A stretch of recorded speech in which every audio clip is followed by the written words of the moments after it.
Com second year के मेरे सभी प्यारे स्टूडेंट, पिछले अध्याय में आप सबों को बता दिया गया था कि हम इस चैप्टर के अंतर्गत फाइनेंशियल स्टेटमेंट यानी कि वित्तीय विवरण का विश्लेषण करने वाले हैं। और इस वित्तीय विवरण का विश्लेषण करने से पहले हमें यह जान लेना ज़रूरी है कि फाइनेंशियल स्टेटमेंट दो प्रकार के होते हैं, जिसमें ये हम लोग पहले से ही जानते हैं।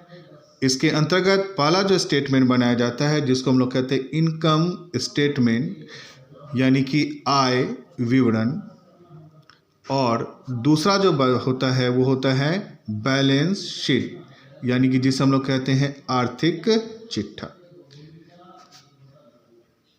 ठीक है, तो फाइनेंशियल स्टेटमेंट का हमें विश्लेषण करना है। और फाइनेंशियल स्टेटमेंट का विश्लेषण का मतलब ये हुआ कि फाइनेंशियल स्टेटमेंट कितने तरह के होते हैं, दो तरह के। यानी फाइनेंशियल स्टेटमेंट में दो खाते बनाए जाते हैं, दो तरह के नहीं होते हैं। फाइनेंशियल स्टेटमेंट में दो खाते बनाए जाते हैं। एक बनाया जाता है इनकम स्टेटमेंट जिसे हम लोग कहते हैं आय विवरण, और दूसरा कहा जाता है आर्थिक चिट्ठा यानी कि बैलेंस शीट। अब जो हम लोग फाइनेंशियल स्टेटमेंट का जब हम लोग एनालिसिस करेंगे, फाइनेंशियल स्टेटमेंट का जब हम एनालिसिस करेंगे यानी कि विश्लेषण करेंगे, तो हमें इसका विश्लेषण के कितने उपकरण हैं वो जानने होंगे, यानी कितने प्रकार से हम इसका विश्लेषण कर सकते हैं। तो पहला जो विश्लेषण करने का तरीका है जिसे हम लोग हिंदी में कहते हैं तुलनात्मक विवरण। क्या कहते हैं? तुलनात्मक विवरण। दूसरा जो विश्लेषण है उसका विश्लेषण करने का तरीका है जिसको हम लोग कहते हैं सामान्य आकार के विश्लेषण, और तीसरा जो है उसे हम लोग कहते हैं अनुपात विश्लेषण। चौथा जो है उसे हम लोग कहते हैं रोकड़ प्रवाह। पांचवा जो है उसे हम लोग कहते हैं कोष प्रवाह। छठा जो है उसे हम लोग कहते हैं प्रवृत्ति विश्लेषण, और सातवां जो है उसे हम लोग कहते हैं सम विच्छेद बिंदु। अब बारी बारी से हम इसका इंग्लिश जानेंगे। तो आप सभी जान चुके हैं कि इस चैप्टर के अंतर्गत हमें फाइनेंशियल स्टेटमेंट का विश्लेषण करना है, और फाइनेंशियल स्टेटमेंट के अंतर्गत दो खाते बनाए जाते हैं। एक इनकम स्टेटमेंट जिसे हम लोग हिंदी में आय विवरण कहते हैं, और दूसरा बैलेंस शीट यानी कि आर्थिक चिट्ठा कहते हैं। और अब हमें इसका क्या करना है? विश्लेषण करना है ना। तो इसके विश्लेषण करने के कितने उपकरण हैं, यानी इसका विश्लेषण हम कितने तरह से कर सकते हैं? तो यही कहा जाता है कि कह सकते हो यहाँ पर कि वित्तीय विवरण के विश्लेषण के 7 उपकरण हैं, जिसे हम लोग टूल्स भी कहते हैं। 7 उपकरण हैं, यानी कि फाइनेंशियल स्टेटमेंट का एनालिसिस के अंतर्गत हमें 7 पढ़ने हैं। ये जो 7 पॉइंट मैंने लिखा है ना मेरे प्यारे बच्चे, ये 7 चैप्टर है। तो पहला चैप्टर जो हम आपको एनालिसिस ऑफ फाइनेंशियल स्टेटमेंट के अंतर्गत पढ़ाएंगे, उस पहला चैप्टर का नाम तुलनात्मक विवरण होगा, जिसे हम लोग इंग्लिश में क्या कहते हैं? Comparative statement. क्या कहते हैं? कॉम्पेरेटिव स्टेटमेंट, तुलनात्मक विवरण। अब ये कॉम्परेटिव स्टेटमेंट जो है वो किसकी सहायता से बनाई जाएगी? तो फाइनेंशियल स्टेटमेंट की सहायता से। और फाइनेंशियल स्टेटमेंट कितने प्रकार में, कितने खाते होते हैं? दो, एक इनकम स्टेटमेंट और दूसरा बैलेंस शीट। तो जब हम कॉम्परेटिव स्टेटमेंट इनकम स्टेटमेंट की सहायता से बनाएंगे तो इसका नाम 2 हो जाएगा, तब ये कहलाएगा तुलनात्मक आय विवरण। और जब हम बैलेंस शीट की सहायता से बनाएंगे तो यह कहलाएगा तुलनात्मक आर्थिक चिट्ठा। अब इस बात से यहाँ स्पष्ट हो गया कि जब हम वित्तीय विवरण का विश्लेषण करेंगे तो वित्तीय विवरण के विश्लेषण के 7 उपकरण होते हैं, जो कि मैंने लिखा कि वित्तीय विवरण के विश्लेषण के 7 उपकरण है। पहला उपकरण क्या है? तुलनात्मक विवरण, जिसे हम लोग क्या कहते हैं? Comparative statement.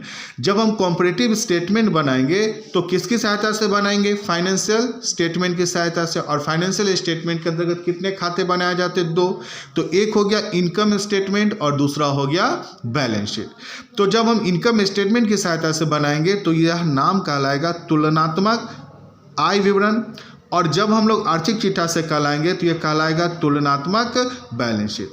तो इसका इंग्लिश में हो गया, तुलनात्मक का इंग्लिश क्या हो गया? कॉम्पेरेटिव।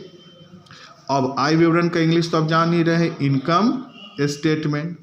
और तुलनात्मक आर्थिक चिट्ठा का कॉम्पेरेटिव, और फिर यहाँ पर आर्थिक चिट्ठा का क्या हो जाएगा? Balance sheet. फिर उसी तरह से जब हम दूसरा अध्याय पढ़ेंगे, जिस दूसरा अध्याय का नाम होगा सामान्य आकार के विश्लेषण, जिसे इंग्लिश में कहा जाता है कॉमन साइज स्टेटमेंट। क्या कहा जाता है? Common size statement. जब हम सामान्य आकार के विश्लेषण बनाएंगे तो सामान्य आकार का विश्लेषण भी किसके सहायता से बनाया जाएगा? फाइनेंशियल स्टेटमेंट की सहायता से। और फिर ये 2 तरह के होंगे, इनकम स्टेटमेंट और दूसरा बैलेंस शीट। जब हम लोग कॉमन साइज इनकम स्टेटमेंट की सहायता से बनाएंगे तो आप खुद समझ गए हो कि इसका नाम हो जाएगा कॉमन साइज, और इनकम स्टेटमेंट की सहायता से बनाएंगे तो इसका हो जाएगा कॉमन साइज इनकम स्टेटमेंट, यानी कि हिंदी में हो जाएगा सामान्य आकार का आय विवरण। और जब हम इसी के सहायता से जब बैलेंस शीट की सहायता से बनाएंगे तो इसका जो नाम है वो क्या हो जाएगा? Common size balance sheet. Common size balance sheet, और इसका जो हिंदी नाम हो जाएगा सामान्य आकार का आर्थिक चिट्ठा। तो मेरे प्यारे स्टूडेंट, आपको यह समझ में आ गया कि अभी जो हम लोग चैप्टर पढ़ रहे हैं यह चैप्टर बहुत ही लंबा है, जिसका नाम क्या है? Analysis of financial statement. और आज के क्लास में आपने जाना कि एनालिसिस ऑफ फाइनेंशियल स्टेटमेंट या के 7 उपकरण, यानी वित्तीय विवरण का अगर हम विश्लेषण करना चाहें तो वित्तीय विवरण के विश्लेषण के कितने उपकरण होते हैं? 7 उपकरण होते हैं। और इस वित्तीय विवरण के विश्लेषण के 7 उपकरण में आपको कितने चैप्टर पढ़ने होते हैं? 7। सबसे पहला जो चैप्टर है उसका नाम है तुलनात्मक विवरण, जिसे हम लोग इंग्लिश में कहते हैं कॉम्पेरेटिव स्टेटमेंट। और ये कॉम्पेरेटिव स्टेटमेंट जब हम फाइनेंशियल स्टेट के इनकम स्टेटमेंट के साथ बनाएंगे तो इसका नाम हो जाएगा कॉम्पेरेटिव इनकम स्टेटमेंट, और जब बैलेंस शीट से बनाएंगे तो इसका नाम हो जाएगा कॉम्पेरेटिव बैलेंस शीट। फिर ये चैप्टर जब हमारा खत्म हो जाएगा तब मैं दूसरा चैप्टर पढ़ाऊंगा जिसका नाम होगा क्या? सामान्य आकार के विश्लेषण। और जब ये सामान्य आकार का विश्लेषण इनकम स्टेटमेंट से बनाया जाएगा तो इसका हो जाएगा सामान्य आकार का आय विवरण, यानी कॉमन साइज इनकम स्टेटमेंट। और बैलेंस शीट से जब बनाया जाएगा तो इसका नाम हो जाएगा कॉमन साइज बैलेंस शीट। ये 2 महत्वपूर्ण चैप्टर है जिससे क्वेश्चन आपका एग्जामिनेशन में आएगा ही आएगा। उसके बाद तीसरा चैप्टर जो है वह अनुपात विश्लेषण होगा, फिर रोकड़ प्रवाह होगा, कोष प्रवाह आपको पढ़ना नहीं है, प्रवृत्ति विश्लेषण भी आपको सेकेंड ईयर में पढ़ना नहीं है, सम विच्छेद बिंदु भी आपको पढ़ना नहीं है। तो पढ़ना कितने चैप्टर हो गए? तुलनात्मक विवरण, सामान्य आकार के विश्लेषण, अनुपात विश्लेषण और रोकड़ प्रवाह के विवरण। ये 4 अध्याय आप लोगों को पढ़ना है, और इसमें आपको 30 मार्क्स के क्वेश्चन प्रत्येक साल एग्जामिनेशन में पूछता ही है, जिसमें कैश फ्लो से आपका 8 नंबर का होगा, अनुपात विश्लेषण से आपका 8 नंबर होगा, और तुलनात्मक विवरण और सामान्य आकार का विवरण से 8 नंबर का होगा। तो 8 या कितना हो गया? 24। और 6 मार्क्स का कोई भी क्वेश्चन आपको थ्योरी के तौर पर दिया जाएगा, जिसमें यह भी थ्योरी तौर में पूछा जा सकता है कि वित्तीय विवरण के विश्लेषण के 7 उपकरण कौन कौन से हैं। तो आप कहोगे वित्तीय विवरण के विश्लेषण के 7 उपकरण निम्नलिखित है। पहला तुलनात्मक विवरण, जिसे हम लोग इंग्लिश में क्या कहते हैं? Comparative statement. जब हम इनकम स्टेटमेंट की सहायता से बनाते हैं तो ये 2 प्रकार के हो जाते हैं, कॉम्परेटिव इनकम स्टेटमेंट और कॉम्परेटिव बैलेंस शीट। फिर आपको आएगा कि सामान्य आकार के विश्लेषण में 2 हो जाएगा, कॉमन साइज इनकम स्टेटमेंट और कॉमन साइज बैलेंस शीट। अनुपात विश्लेषण का इंग्लिश हो जाएगा अकाउंटिंग रेशियो। रोकड़ प्रवाह का इंग्लिश हो जाएगा कैश फ्लो, और कोष प्रवाह का इंग्लिश हो जाएगा फंड फ्लो, और प्रवृत्ति विश्लेषण का इंग्लिश हो जाएगा ट्रेंड एनालिसिस, और सम विच्छेद बिंदु का इंग्लिश हो जाएगा आपका ब्रेक इवन पॉइंट।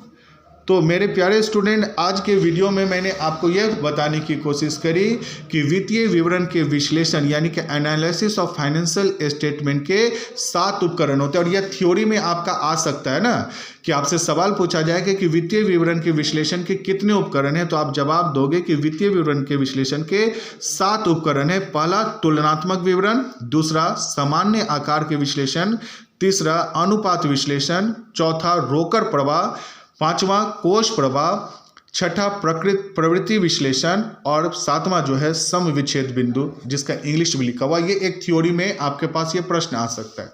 फिर आप जान गए कि एनालिसिस ऑफ फाइनेंशियल स्टेटमेंट में हमारे पास कितने चैप्टर आए हैं? 7। लेकिन 7 में से हमें सेकेंड ईयर में पहला कॉम्परेटिव स्टेटमेंट पढ़ना है, कॉमन साइज स्टेटमेंट पढ़ना है, अनुपात विश्लेषण पढ़ना है, और रोकड़ प्रवाह पढ़ना है। और ये एग्जामिनेशन पॉइंट ऑफ व्यू से ये 4 चैप्टर कितने महत्वपूर्ण है समझ रहे हैं? ये चारों चैप्टर से अकेले कितने मार्क्स का क्वेश्चन आता है? 30 मार्क्स का आता है।